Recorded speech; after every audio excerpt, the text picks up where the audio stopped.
Christmas. Like, you do all of these things throughout the entire year. Like, I'm like the type of person that spontaneously just does things for people. Or like, I'll be at the shop one day and I think blah like that, and I'll just get it and say, hey, here, this is for you. They're like, oh, wow, because I wanted to. Right. So I agree with what you're saying. It's during the year when you have spontaneous thoughts, because you're constantly always looking at helping someone or caring for that person. They're always in your mind, they're in your space every day, or they're on your attention because they're a close and loved one. Is that you see something during the year and you go, oh, I feel like getting that for them. And those gifts occur naturally in some ways. And in Christmas time, there starts to become this pressure or this emphasis. Oh, I need to get something for them because it's Christmas. Whereas, like, this year I bought a lot of things in the Black Friday sales, spent a lot of money there, and then it's like, oh, well, I've got nothing left that I want. And people are asking me, what do you want for Christmas? And I'm like, I got everything that I needed. So then you end up with the little gifts, or get chocolates, or get this, your generic sort of gift in that way. But because of the emphasis, people are under pressure to buy gifts or get something for people. It almost seems very enforced, even if it's not being like directly enforced. You're like, I have to do it. Yeah. It's very impulsive. Yeah. And so some people in that, I guess you could call it an exchange kind of thing. Yeah. Someone might go, oh, I've got the exact gift. I know what that person needs. And on the other side, that person might be thinking, God, what can I get them? It's going to end up some generic sort of gift of socks and chocolate or something like that. Yeah. And that person gets that in return, and they're like, hey, where's the exchange? I don't feel like there was even exchange. So when the relationship has come to that point of the exchange of Christmas gifts can make or break or cause upset, there was something missing prior to that anyway. It's like, I might get something from someone and it's like, it's a nice gesture, it's just some chocolates or something, and if I've got such a great relationship with that person, it's like, oh, thank you so much, and there's appreciation. But if that good base of relationship isn't there, like if we didn't have a great relationship and I just got you some chocolates or something like that, and you'd be like, that cheap dude. I got him something better.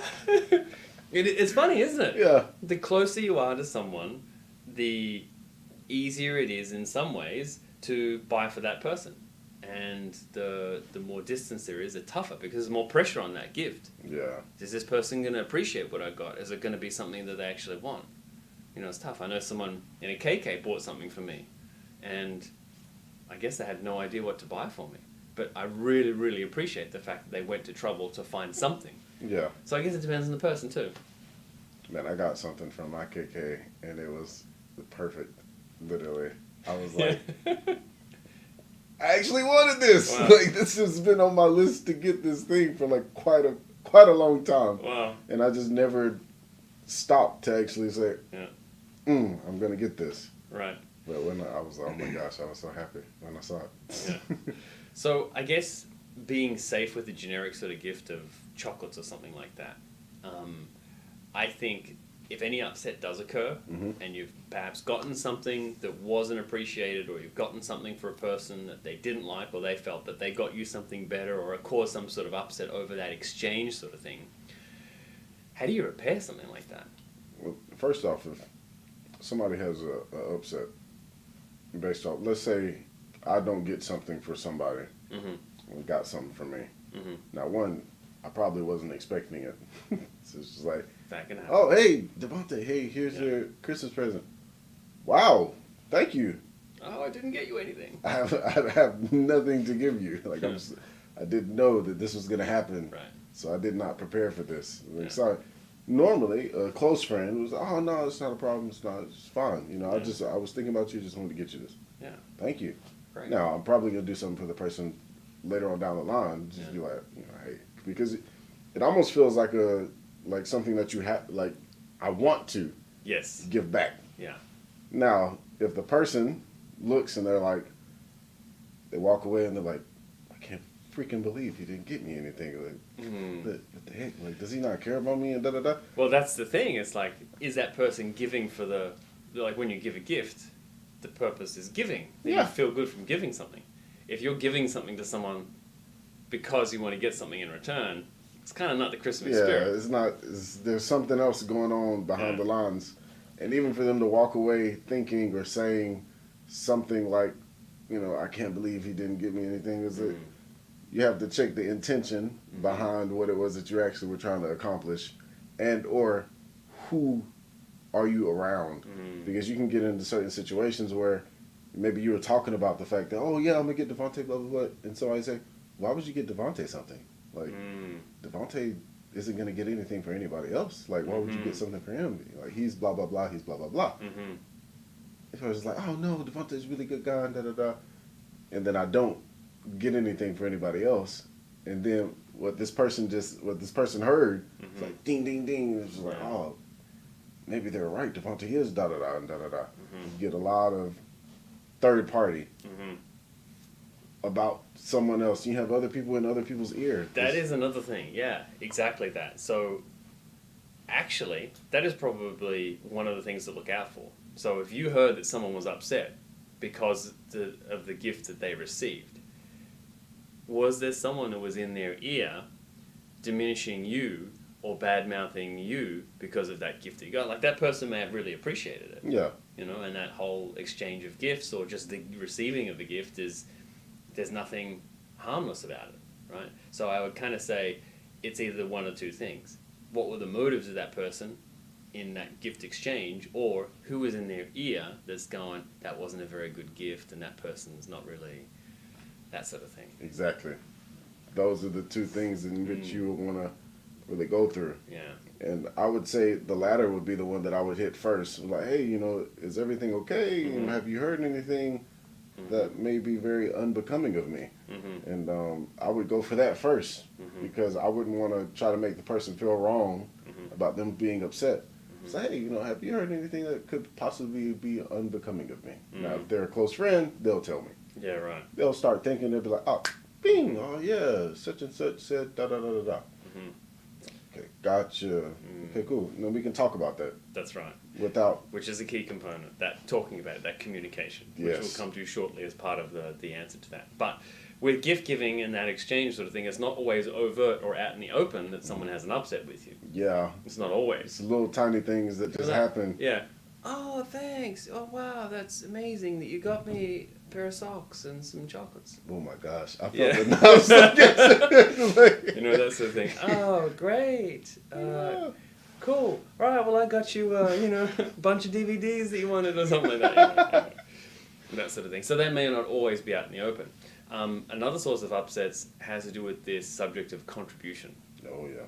Which, again, is part of the whole fact that there is an emphasis on Christmas so much. So when someone is the host and they're putting into buying all the food, preparing it, there's a lot of work that goes into putting Christmas together. Yeah. And not being acknowledged for doing that work or not receiving, I don't know, some like well wish or something for putting on all that sort of work. Some people are like, oh, they didn't appreciate it, they blah blah blah, that sort of thing. Any experiences that you've heard of that are pretty much related to the contributions that people have made to Christmas beyond the gifts and that sort of thing? Yeah. I once had a friend who she was making the Christmas dinner for the family, and she had family from different parts of the country in the U.S. And they would just come down. Everybody was going to eat.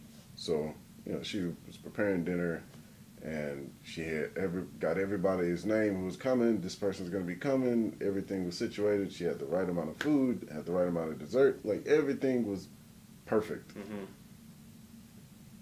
Come time for Christmas dinner, 6 people didn't show up. So, she's calling them. Time put in. She's like, hey, where are you? Why aren't you here? What time are you coming here? And they're like, all of them were like, oh, sorry, we're not going to be able to make it. Yeah. Something popped up. It's like, you couldn't extend the common courtesy to let me know that something happened. I've seen that one too. Yeah, and she was hot about that. She was really upset about that. Yeah. Like I say, the emphasis and the amount of work that has to go into that to then not have someone show up. I've definitely seen that as well. Oh, so-and-so is coming in the afternoon, or so-and-so is coming in the evening, and then they didn't kind of make it. And it's like, I put all this food out, I made all this thing, went to all this trouble, and they didn't come. It's that contribution. It's like no acknowledgement for the contribution. The person wants to host, wants to put on something nice for people, and then they just don't even come to receive it. And the thing is, a lot of people may think like, oh, like what's the big deal? Like, why are you so upset? And da da da. I would more so tell them, like anybody who watches this, like if you feel like, well, what's the big deal in that? Have you ever tried to help someone and they denied your help? Like you're like, oh, let me help you with that. And they're like, no, I don't need your help. How did you feel after that happened? And now, if you take that and you magnify it, that's right, with effort put behind the intention to help, because that's what it is. Like you want to help people have a really amazing Christmas. Put the food there, put the decorations, the decor, everything laid out. Yeah. So you put so much effort behind that intention, with them already agreeing to be there, and then this effort is here, and it's time for the show, and you're basically like saying, no, I don't want your help. Right. By not even communicating the fact that, hey, something just came up, I'm not going to be able to make it, I'm so sorry. That would be understood. Hey, I just got in a car accident, or da-da-da, or, you know, my child got sick, I don't want to bring my child inside the house with everybody and get everybody else sick. You know, fine, got it. You called me and let me know. Communication, again, which we'll come to, right? But the whole silent, there's nothing there, leaving this person who's just went through all of this in this big mystery and just like, ah. Some people even get to the point where they create situations that could have happened, worst case scenario. What if they died? Or, you know, what if they got into a car accident and like they had to go rush off to the emergency room, like they didn't show up. You know? It's interesting you say that, because that point of help, it's kind of like, as a parent, you want to help your kids. That's like your job. Yeah. If you just like put it to the most basic word that would define your role of parent to child, care might be one, but help would be another one. Yeah. And then as a host to anything, why are you hosting? Because you actually want to help the other people have a great experience. So if I said to you, Devante, I want to help you with an amazing experience, and then you go, okay. Great, and then I'm happy because you're receiving my help, right? I put all my effort into it, and then when I see the result of my help, I'm so happy, I'm proud, I did it. But if I say, Devante, I want to help you with an amazing experience, and I'm like, oh, no, I'm good. It's fine. I'm like, how did I get to create an effect or contribute to your survival? I didn't, so that doesn't make me happy, because I want to make you happy because you're part of the family or my friends, or I want to help you. So not participating in Christmas in that way, or refusing someone's help, not attending or not acknowledging the contribution, not like noticing the contribution, they're kind of disrespectful things, and they're disrespect on a major sort of level because of the emphasis again of Christmas. Yeah, that takes you one step further into it. So let's say everybody does show up, or let's say the contribution has been made and people come, but there's no beingness being granted to what has actually been done. Like, on a smaller scale, you could take a husband and a wife and a family. Husband comes home from work. This is me and my old state of mind thinking. Right. Husband comes home from work, long day. Yeah. The wife has been, slaving at the house, taking care of the kids. The kids got home from school. She made sure they got cleaned up. She cleaned up everything, and now she has dinner prepared. Husband comes home. He's like, all right, let's. I just want to eat, and I just want to take a shower, and I just want to read my newspaper or watch some Sports Center or something, like anything to take my mind off the day I had at work. Right. He comes home, he sits down at the table, the food is there, he eats, he leaves, he doesn't say anything. He's like, and this could have been the most amazing dish that she could have tried something new recipe, nothing. He's just like, boom. Wow, no, thank you. No, wow, this is really great. Like, wow, thank you so much. The house is so clean. There's nothing there at all. That's like, for her, it's like a. But it's on the big scale of it. Yeah. It's like, you didn't grant beingness or put life into the thing that somebody else did for you or got for you or generated for you. That's gonna be like a really big whoosh, slap in the face to them. Totally. Yeah. I want to say two things there. Number one, I've always been a big eater. right? So no matter whose place I'm going to for Christmas, the fact that whoever cooked it or prepared it or put the food there, I'm going to like grant total beingness to that person because I'm going to eat everything. I'm going to clean my plate, go back for seconds, and that's an appreciation thing. It's across cultures. Yeah. You want some more food? I put all this food. You want to? Oh no, I'm stuffed. Oh, and if they had a bean or something or one slice, it's like, what's wrong with you? Do you not like my food? It's an automatic thing. But like, I go somewhere and I eat this and I eat that. Oh, can I have some more of that? And then the cook is like, oh, do you like my food? And I'm like, give me some more. And they're like, oh, I feel good because I helped, provide something that he liked. Wow. But if you're like having a wafer and like, oh, I just have one slice of turkey, I don't like too much, because for whatever reason, where's the appreciation in that? You know what I'm saying? Yeah, you just really reminded me of something that I used to do. Not on purpose, but just because I don't like to make people go out of their way for me. Mm-hmm. So, like, whenever I would go over a friend of mine's house, like, her mom would always ask me, hey, like, do you want some food? Do you want anything? I'm like, oh, no, I'm fine. It's okay. Mm-hmm. Like, I'm okay. Because, like, I just don't want people to go out the way from me. Right. So, like, let's say if she does cook, I'm going to eat it. I'm going to be like, wow, like, this is really nice. Like, Sure. I would tell her. Mm-hmm. And, but, like, when it comes to, now, if I'm hungry, I'm going to eat a lot of food. Mm-hmm. Like, I'll probably kill everything that's there. Just and I'm, like, looking on other people's plates, like, are you going to eat that? Like, but, like, for the most part, if anybody ever asks me anything when I'm at their house and they're like, hey, do you want some food? Do you want some drink? Do you want some coffee? Do you want some tea? I'm like, I'm fine. Mm-hmm. I'm okay. Mm-hmm. Thank you. No, thank you. Mm-hmm. Like and they ask me over and over, and I'm sitting there in my head. I'm like, They want to why make do sure. why do you keep asking me if I want food or tea? Like, and eventually I'll cave in and just be like, yeah, you know what? You can get me a tea if you want to get me a tea. You can get me a tea. And they give me the tea, and they're just like, oh, thank you. Like, but like now I look at it, it's like, wow, I actually get extended this help offer, help invitation a lot. Yeah. And I kind of like push it, but I'm not trying to be rude when I do it. It's just I have a thing where I don't like people to have to go out of their way. Mm-hmm. And sometimes me saying, oh yeah, I would like to have blah, if you have it, they would go out of their way. Like they wouldn't normally do that. So now me seeing that, it's like, oh wow, this is interesting. That's what they were doing.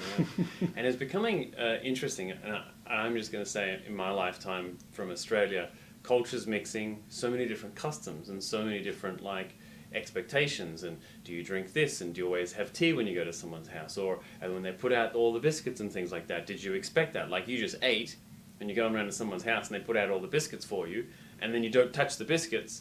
It's like, well, did you know you were going to go around to their house? Because you knew that they were going to put biscuits out. But if you just ate before you went around there, you got to be careful. So with all this mixing of cultures and customs and things, it's good if you know at a time what to expect. Yeah. So if you're aware of the customs of that group or that, the ethnicity or whatever it is, the religion, that is something that's helpful to also not generate upsets because you know what the expectation is. I knew if we're going to Christmas dinner at a certain person's house, I'm not eating or drinking a thing before I go there. Because I want to acknowledge the person, so I'm not eating or drinking anything. Yeah. As soon as I walk in the door, I know there's going to be food shoved in my face. And when I go, oh my God, I'm starving, and I just eat it all, that person sits back like, oh, I'm so happy, you love my salad, my blah, that sort of thing. So I know by starving myself before I go there that I'm going to help make someone happy. So that's one thing to help prevent upsets. You'll get that a lot. Like if you come into, let's say someone is not eating like everybody else is eating at the table where I'm from, like, you'll get looked at very strange. It's like you come over, let's say I'll bring a friend over for like Thanksgiving or Christmas, for Christmas dinner. She's there and she's like has her plate and she's like taking her time. Halfway through her plate, me, my uncles, my sister, we're done with our plate. We got seconds halfway done with that. We kind of looking like, are you good? Yeah. And I'm like, hey, look, you don't need to be shy. Like, this is the time where you need to actually, like, be yourself. Right. Don't do that. Holding back, exactly. On that one's asparagus spear, just taking the... Look at like, is she okay? Right. Is something wrong with the That's child? right, it is. And it's a fairly universal source of concern, and therefore, if it's done badly, creating an upset. Not acknowledging the cook, not consuming sufficiently, or not communicating about it beforehand, when we'll come to that point of communication. But I wanted to say the other thing. When you understand how the mind works, again, having read works by L. Ron Hubbard like Dianetics, just if someone reads the book Dianetics and they understand about that, or even if they just read The Way to Happiness, understanding how someone's mind works. Like you mentioned that before, the guy comes home from dinner, from work, he's been working all day, last thing he wants to do is think about work, he wants to have his dinner and then put his attention on something else. We know that people can get upset about things and they can introvert, which means their attention doesn't go exterior to what's around them, but it goes interior. And having their attention interior, who knows, they might be, maybe their boss yelled at them at work, maybe they have a girlfriend or something like that, or some other person that really got upset with them prior to the meeting. So here you are, you're eating your Christmas dinner or whatever it is, and maybe you got some financial problem or you got some other sort of something else happening, and your mind is introverted. You're playing some scenario over in your head over and over, and you're not really saying much. You're not really complimenting people on things, because for you at that point in time, what has happened to you is bad and it's upset, and you keep thinking about it. So when people forget to say things like, oh, this is great, pigs in a blanket, or oh, I really love those Brussels sprouts. Not that people would say that often. When people forget to extrovert their attention onto what's happening in the people around them, that can create upsets, because someone who is dealing with their own troubles and doesn't say anything about acknowledging the host or doing things like that because they've got really a problem, when you understand that that's what happens to someone like that, or if they're unusually quiet, you can then get into communication with them and say, hey, how you doing? Pull them aside so they're not embarrassed by everyone putting their attention on them. Yeah. But understanding the way the mind works and understanding how people's attention can be introverted or their attention can be extroverted, and helping them get extroverted is something that always helps improve relationships and activity at Christmas. Yeah. So that's another point there. One of the most important things in what you just said in handling that was pulling the person to the side. Right. Because I know some people that would see it and they don't mean any harm when they do it, but they just see it and they speak on it very quick, and it's just open.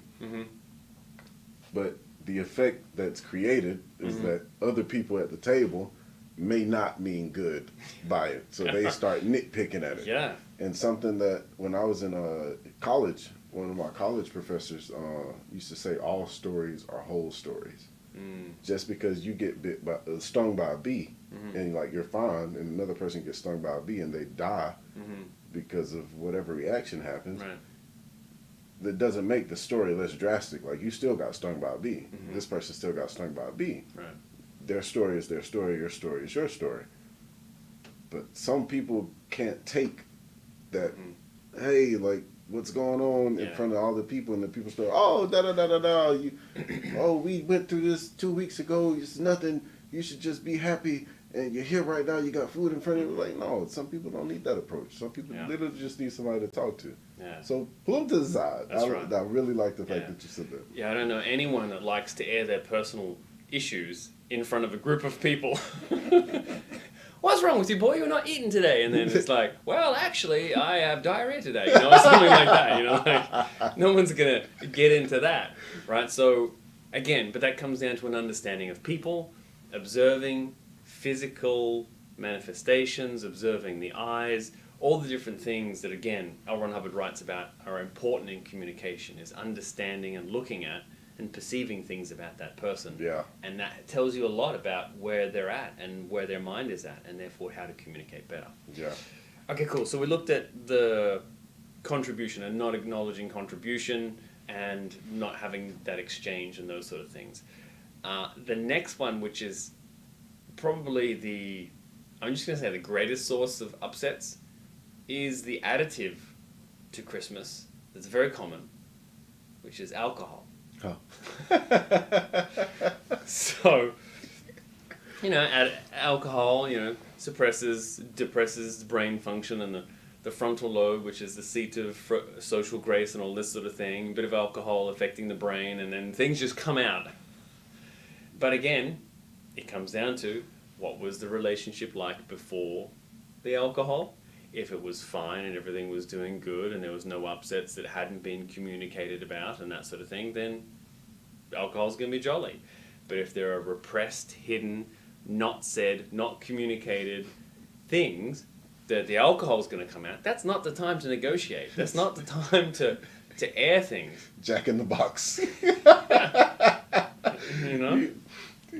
So for anybody who doesn't know, like the Jack in the Box, like is a box and it has a clown on the inside of it. Yes. And like you just crank it and it plays like a tune and you never know when it's gonna pop up. That's right. That's exactly what it's like. Yeah. You're throwing them back and then eventually somebody could say something that triggers something and they'd be like, you know what? I'm tired of you. Yeah. And it's just like, whoa, like, what are you talking about? You know exactly what they're talking about. Yeah. But yeah, that's not the time to try to air stuff out. So again, an understanding of how the mind works and how the mind is influenced by drugs, because alcohol is a drug, how the mind is influenced by drugs will help someone understand dealing with those sort of circumstances. Okay, so maybe you're an uncle of mine and we're at Christmas, and I know you drink at Christmas, and I know we've had our differences and I haven't had time to communicate with you about them. And with whatever upsets that we had, you're going to start drinking. So what am I going to do? I'm going to understand, okay, so he's going to start drinking. If I'm right beside him and I get involved in conversation when he's drunk, it's likely that he's going to bring up something that he's upset about because he's free emotionally and he's going to get off his chest all the different things he wants to talk about. To prevent that situation, I'm going to go and talk to Auntie Sue over there. You know, I'm going to go and have a conversation with someone else and, you know, good roads, good weather sort of with the uncle, and that's about it, right? So I guess we could look at this whole alcohol issue does affect any relationship at any time. Yeah. It doesn't just affect it at Christmas. It could be, you know, a birthday party or any sort of engagement where there's alcohol. But once upsets have occurred, well, first of all, before we go to that bit, the sort of upsets that can occur when alcohol comes out, what things have you seen? More so it'd just be repressed incidents that have not been acknowledged by, like, let's say a household or friends.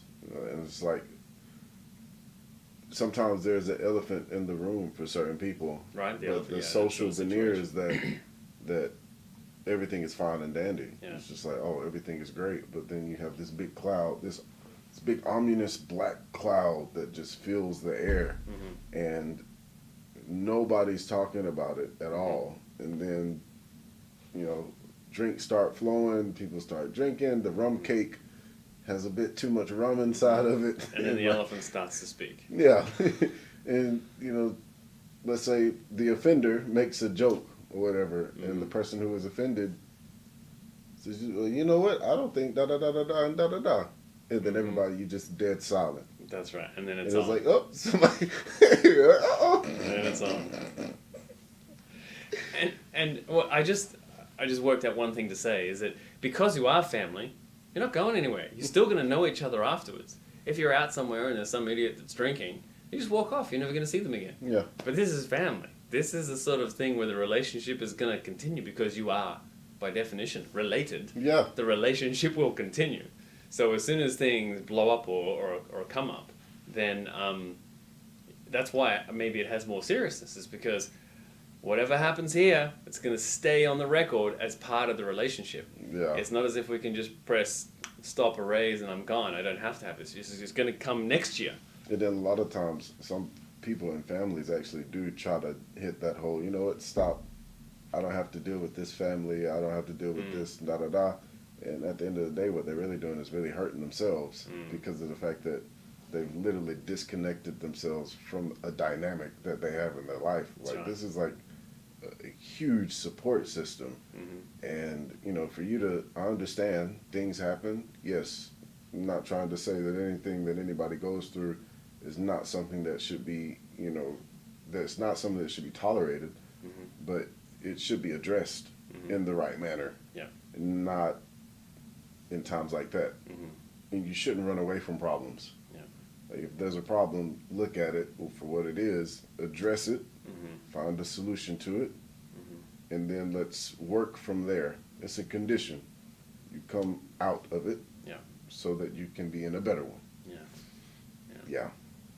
So the color and the flavor and the mixing of all relationships reveals a lot of what people want to say but don't say when alcohol comes around, right? Yeah.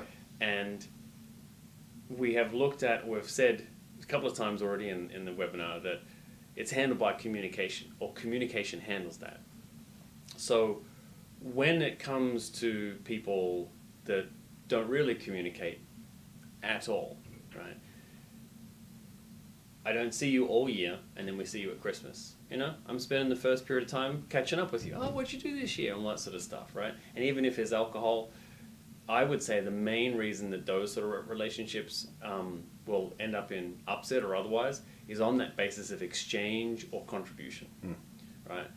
I haven't seen you all year, so I don't know what you've been doing. You haven't been in my life, and I'm interested you're in my family, so I'm just going to make, even if it's social, what have you been doing? How are you going? What's happening for 2021? And all that sort of stuff. But in that conversation, if you didn't contribute or you didn't acknowledge, or I'm involved in some way in some contribution and you don't bring it back the other way. Which is one way. That's right. Yeah. Then there's going to be like, you know, I haven't seen you for a year, and, you know, we're bringing all this and you're like sitting back doing nothing sort of thing. So just to summarize what I mean is the contribution or the exchange of contribution is an important thing in creating upset if you haven't seen someone. Yeah. It is also a factor when you have seen someone a lot, or you do see someone a lot, but that's always, like you mentioned, it always is kind of leveled out or in some ways compensated for by what happens during the rest of the year. Because if you're in my space all the time and you don't do much for Christmas, but I see you for the rest of the year doing a whole bunch of stuff for me, oh fine, he's taking a rest on Christmas Day. Yeah. You know, that sort of thing, right? So when people haven't seen each other, exchange being part of the stuff. When people have seen each other a lot and there's some buried sort of upset or something buried that hasn't been expressed and alcohol brings it out, then what do we do about those things? Well, after the alcohol has brought it out, there's going to be some, you know, backfire and some backlash on it. Mm-hmm. It's going to probably carry over about the next couple days if you don't address it immediately, you know, after the fact. You know, you just need to say, hey. But one thing, a lot of things, times where you see happening is that you have this big upset and this big blowout that happened in public. And then you see an apology that tries to happen in, like, secret. But now, this is where we get into group incidents. Like, this is a group incident. Yeah, you're right, Like, actually. this affected the group. Now, That's I right. understand you feel bad for it or whatever. Okay, fine. But you trying to come to me right now, where the whole group is there when it's happened, I'm going to need you to talk to them, too. Like, I'm going to need you to be like, yo, what you telling me right now, I need you to tell them. Yeah. Like, yo, I understand, you know, I've done some horrible things, blah, blah, blah. I didn't know you felt that way, yah, yah, yah. I'm sorry. If there's anything, it just goes with what we went over last week, you know. That's very If there's anything important, that I can do, you know, to really make this up for you, like, I want to do this. Like, I didn't know you were carrying this for so long. Like, I didn't know that. But, yeah, this is things that needs to get brought, not just in this private space, but just brought out into the group. Because a family is a group. Yeah. And they will work together to solve group problems. Yeah. If this is a group problem, the family should get together and solve the group problem. Yeah. It shouldn't just be one person trying to take the reins and say, oh, okay, this is what we're going to do. Typically, sometimes you see that in a lot of families. Like, you have, like, the head of the household name, which is normally, like, a great-grandma or grandpa or something like that. Like, you have this person everybody may go to for that, and they actually elect decisions. Like, no, hey, sit down, shut up. And they do it. Because they're like the founder or the creator of the family, Yeah. right? Genetically, right? Yeah. So when you have someone that's in that sort of patriarchal sort of role, they want everyone beneath them to get along. Yeah. So if there's a mother and then there's a son and daughter or something, or two sons, whatever it might be, they're having a real big argument. It doesn't just affect them. It affects mum or dad as well. Yeah. And the rest of the family, maybe the kids, whatever it is.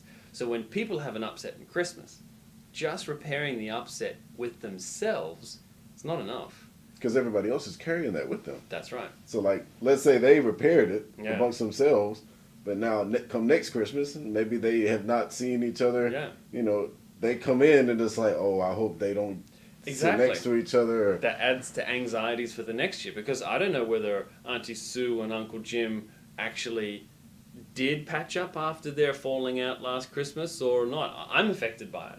So that is an important factor. Is the part of repairing the upset is not just with the person if you had an upset individually, but also perhaps taking it up in some way with the head of the family. So the head of the family then says, listen everyone, Jim and Sue, they made up, blah, blah, blah. It filters down in the conversation of social things. But a very, very important point. I like that. yeah. Very valid.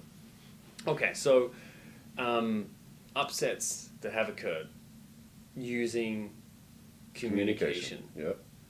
So what are we talking about there? So- there's been You need to One, press the you button. need to So you, look at the fact you know, that at, there's an at the upset. top of the stairs, right, Yeah. of Div Like, 6, it's right, there. you turn You're right, not gonna just walk Yeah, up to the that's person. where we're at. and you I get that know, big there may be pile some of people books try to that are talk like over DSA Yeah. pile, right? the- To the that right, upset's on top there, of the big and they just try to air build vac ARC thing, there's without things acknowledging there. the fact Just that But the to upset the is there. left, Like, that's not there's a gonna- pile that's of not how banker it works. boxes. And on Right, the it's very other important. side of Pierce that, through it. I'm It's sure like, there's a alright, frame or this is two real for both of us. that has Let's hit this. This is the reality point.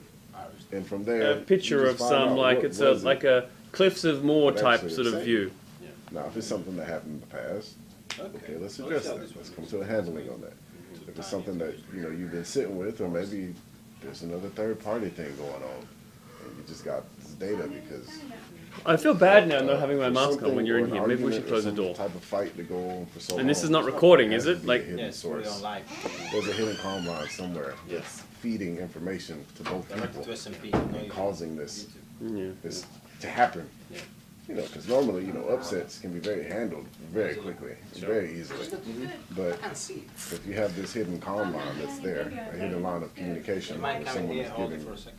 communication to both people involved, 'Cause this you'll will go have up straight away, just a gonna lot take- of turmoil and a lot of upsets happening. It'll happen more often than not. But you actually addressing, hey, this is the problem. I see that. And I want to know, what is it that's actually happening Oh, it does add for something to it. this to continue? I don't want this to be like this. It's interesting you Brilliant. say that. It Yeah, reminds me right. of a precept from The Way to Happiness: seek to live with the truth. Mm. And that whole point of living with the truth, it has all sorts of dimensions to it, and it goes over in a lot of detail in that book. But We're gonna get some night steak. we've got three people, okay? Yeah, double check. There's, you're trying to relate to, let's say, my sister, and I have some bad experience with you. Yeah, she And does. I did the thing, or I made some mistake. And you're trying to communicate with me, but I don't want to communicate about it because I feel bad, right? So then I start talking to my sister, Devontae's bad, this, he never does this, blah, blah, blah, or I did this situation and it ended up like this, right? So I paint a picture of you to this person. You say something to them, it goes through that filter that I've put there. So whatever communication you're giving to them is going through that filter. Now, if it's true, then it's true. But if it's not true and it's embellished in some ways or it's added to, then it's going to affect every communication you give to that person. Yeah. So if I'm seeking to live with the truth, I don't want to paint a bad picture about someone else that's not true. I don't want to receive, false information from someone else that's not true. And I'm going to then relate to you, and I don't want to have, lies or false information exchanging anyway. So Exactly. this whole point of what did happen, recognizing it, what was the truth, and then looking at what situations people are really dealing with, like that point of living with the truth and using the truth in the communication handles a lot of underlying upsets when you get to the truth of what actually happened and what is. And it takes a bit of confront, to do that. Yes. And even the initial communication, like the conversation itself, to be able to come to someone who may have hurt you or you may have hurt, and say, hey, this is what it is. Yeah. Let's get to the bottom of it. Yeah, It takes a bit. totally. It's not like nobody I'm not in no way saying that it's going to be easy, because the way I say it or the way I talk about it makes it seem like, oh, well, it makes it seem like it's so easy for you. Like, no, it's not. It's tough, But Absolutely. you want it to get done. You don't want to continue to live with this angst or this emotion just built up and pent up. Who's that going to help? Exactly. Like, you have children, you have this stuff built up. Let's say they do something that kind of aggravates you one day, and you just lash out on them, and they're like, and you're like, oh my gosh, like, I'm so sorry. It's because you're just holding all this stuff there, and you're not directing it to the terminal, in which you should be not even giving the emotion to, but addressing the fact that this is the source of the emotion and you are a part of this. Like, I want to work this out. Yeah, exactly. And having that as the intention needs to be there as well. Yeah. I want to work this out. If the person doesn't want to work it out and is making trouble, then we're dealing with a different kind of fish there. Yeah. Okay, but the last thing I wanted to talk about, and then I'll let you have your turn here, is you mentioned again that point of help earlier along. And just to make the comparison between a family or a group of friends and a business, let's say, or two businesses relating to each other, putting that contrast here kind of illustrates this point on help, right? So in a business, you have a business, I have a business. I buy apples and sell them to the public, you grow apples and sell them to me, right? There's no emotion involved. No. You're not necessarily trying to help me. You were interested in it because you want to have business, but everything is done on the basis of facts. Yeah. How are you going to pick them up? Good. Your trucks will come to my property and pick them up. Good. They won't leave trash there. They will make deliveries this many times at this particular time. There's all these agreements that get set in place in a business relationship. Yeah. It's factual. And you put it in writing, and there's contracts, and there's all that sort of stuff, because that greases the exchange, it greases the communication, it makes everything flow smoothly. Yeah. Get it all written down, and that way. Now, how is that different to a family and a group of friends? So, I'll say one thing first, right? The difference is, in the family, there's love being shared and care. And if someone does something wrong, you don't necessarily want to admit that it was wrong, because you want that person to do well, or they're part of your family, and you don't want your family to do anything wrong. exactly. So, in the Christmas, the youngest brother didn't contribute anything, or the oldest brother brings his skanky girlfriend along who takes advantage of everyone and doesn't do anything, is that the mother's like, oh no, he's fine. He's fine, he's doing everything. It's like, because she has that love or that care, the truth of the situation is not going to get to her. She's not going to see, because she loves her son. She's not going to see that the son is not contributing, because he is just, in her eyes, the sweetest boy that ever lived, right? All she has to do is smile at mum and give mum a hug or something like that, and then Ma is like, oh, he's the best boy. He's the best son, But really, he's an actual bit of a, lazy guy. Yeah. Doesn't contribute, right? So in a business relationship, that doesn't happen. It's just like, what are the facts? And that sort of thing, if applied to the family, quite easily, all the contribution or all the exchange things, that would be just seen in the light of day. But because there is this love and this emotion and this desire to help and care for people, a lot of blind eyes get turned to all these things, and that's when, without communication, they get built up. So my point of saying that is that family, groups of friends, have this extra element of care, of perhaps you could say love, or the emotional component that goes into it that you don't have really in a business relationship, but that emotional component clouds judgment or makes people miss certain points, and when that gets involved, the truth starts to get slanted or missing. It's like, no, he didn't do anything this Christmas. He was a great boy. He did this and all that sort of stuff. And then the sister is all upset because he didn't do anything. She's looking at the facts of something, whereas the mother or father can't see it. Does that make sense what I said? Yeah, that makes big sense. What were you going to say? So,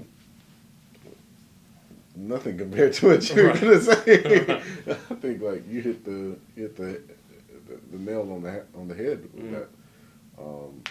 My thing was just the differences between friendships, families, and the business is that well, with families, you have no choice.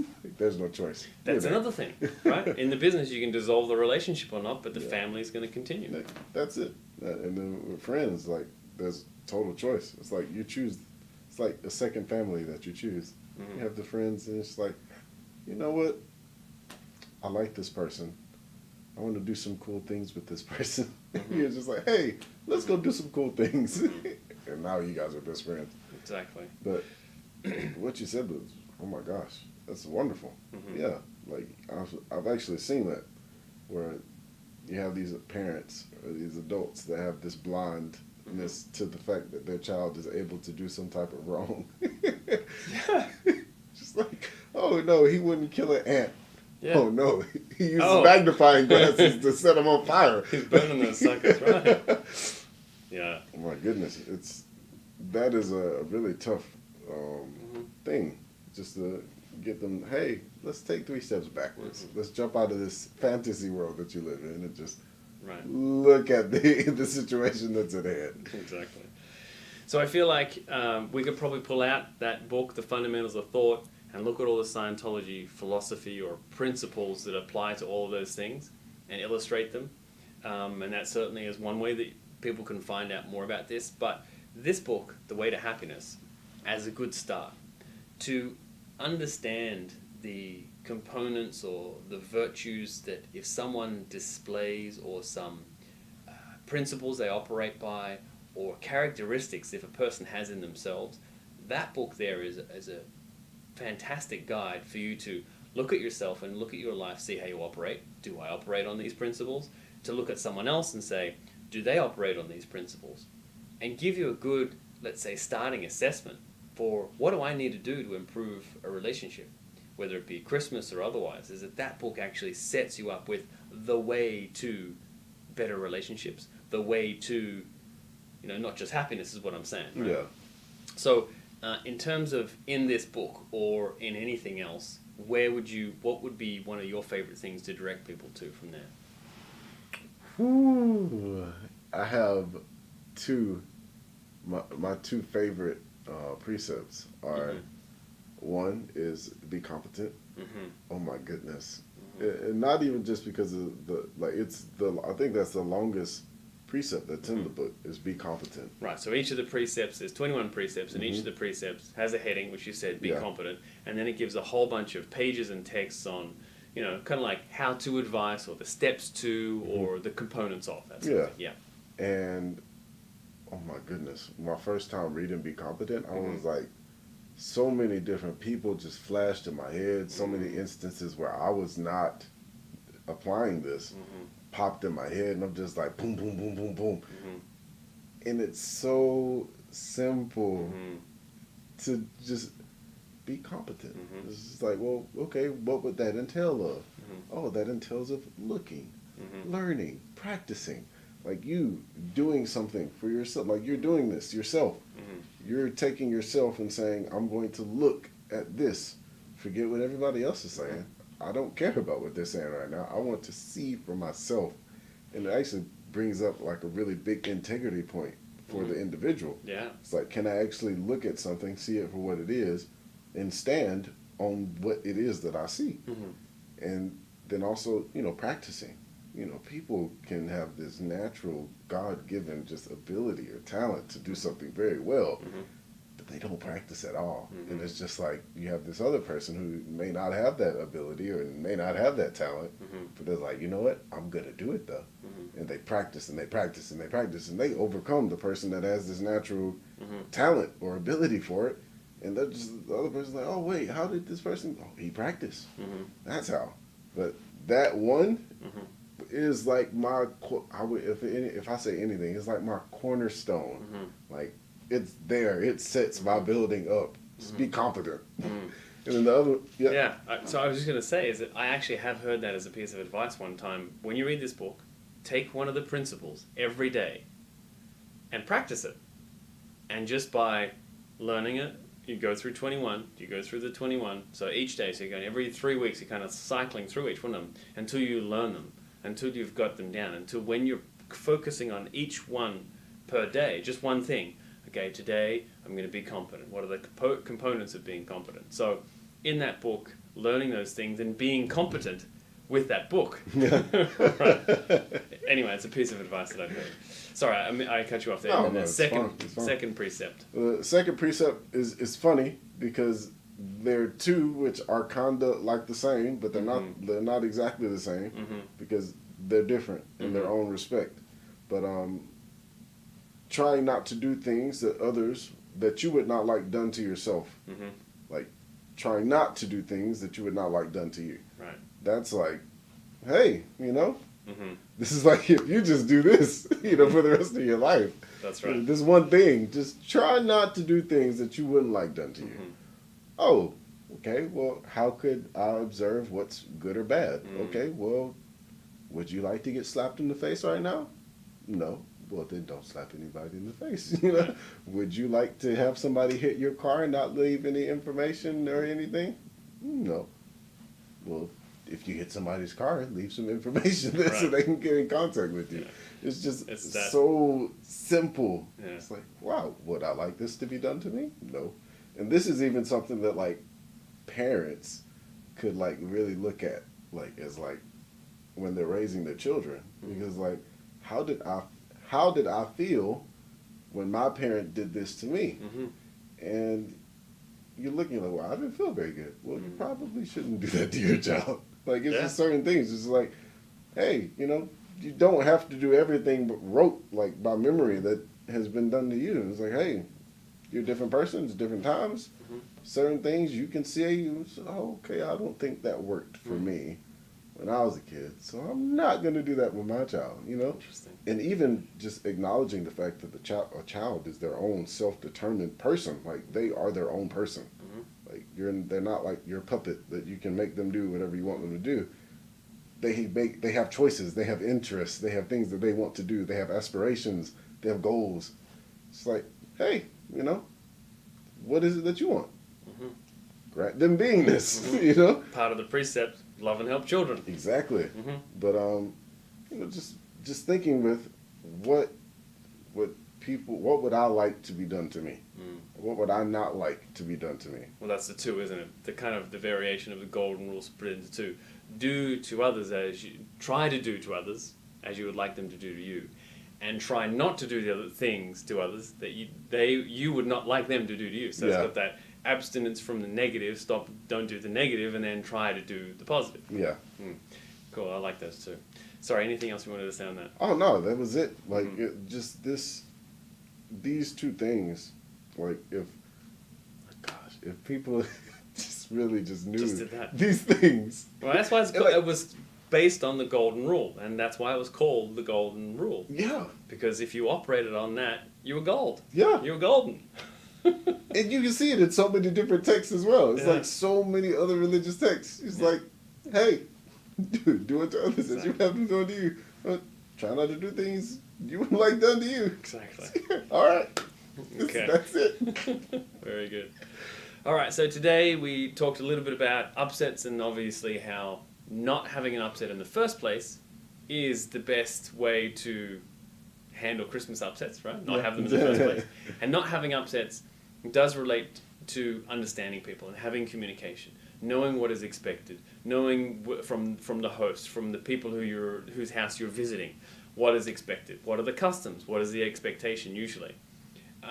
Having the communication sufficient to know what other people want, or at least in that time communicating with people on such a social level of understanding that you're observing them, looking at their indicators. Maybe they're having a rough time at Christmas, that you might having a great time, and forcing onto other people in front of groups of people, not always the best way to go about it. Having private conversations, having heart-to-hearts in that sort of way, and not having alcohol as part of the diffusing or exploding element to relationships. And then afterwards, repairing things is, like making sure that the proper communications happen, not just with the person, but, overall with the group of people that you were with. And also understanding, because getting an understanding of what really was the true situation, what was the truth of the upset. Yeah. Is it because that there isn't exchange? Look at yourself from that point of exchange. Are you exchanging sufficiently with the people? Are you contributing sufficiently with what's expected? So having more communication and getting that understanding is probably the basic method of repairing upsets. And that book, The Way to Happiness, looking at the precepts, going over those sort of things and evaluating for yourself, so that you can first of all operate better and not have to have that. But then in repairing those upsets with communication, looking at what you didn't do or looking at what you can improve and communicating that to people is kind of like a great first step to repairing things, and if not completely patching them up. Yeah. Cool. Okay, great. So thank you very much for joining us in this webinar. If you've got any comments or questions that you'd like to leave on any of the platforms that you're on, we have a host there that's following. They can answer your questions. They'll get them to us. We can answer them on a future webinar. We're going to do this subject again, dealing with upsets. It'll come up again and again in relationships because that's the thing, that's the hurdle that stops everything from being fantastic. Yeah. So, great to have you today again, Devontae. I appreciate that. Always good. We'll do another one again very, very soon. All right. You'll find a link in the comments section for the book, The Way to Happiness, if you'd like to pick that up. Otherwise, Sinead for today. We'll see you next time.